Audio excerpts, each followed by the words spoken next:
Nous sommes en 2026 et c'est factuel. Tu as bien senti le début de l'année par des vœux que t'ont procuré les gens autour de toi. On t'a même dit que on souhaite pour toi le bonheur, on souhaite pour toi la prospérité, on souhaite pour toi désireux de te souhaiter la meilleure des choses.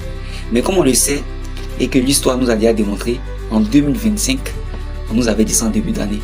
Mais pour beaucoup, la vie n'a pas changé. Elle est restée telle. Moi, je te propose en cette année 2026, deux choses que tu dois faire. Deux choses que tu dois faire impérativement tout au long de cette année pour changer, j'allais dire ta destinée, pour changer l'orientation de ton année et que dès cette année, tes rêves commencent à prendre forme.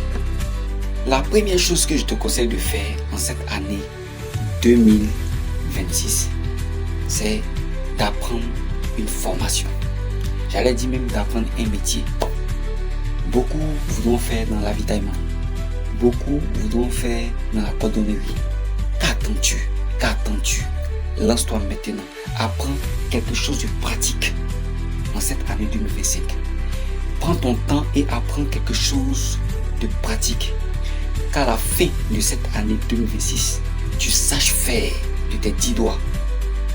La deuxième chose pour cette année 2026 que je te conseille de faire pour concrétiser tous ces vœux qu'on t'a souhaités en début d'année, c'est de mettre en exécution systématiquement tout ce que tu auras appris dans la formation que tu auras choisie. Si tu es par exemple cordonnier, décide dès maintenant de toi-même inventer les chaussures. Décide toi maintenant de toi-même réparer des chaussures qui sont abîmées. Ça, c'est la deuxième chose que je te conseille de faire. Au bilan, à la fin de cette année 2026, tu auras appris un métier et tu pourras monnayer ce métier.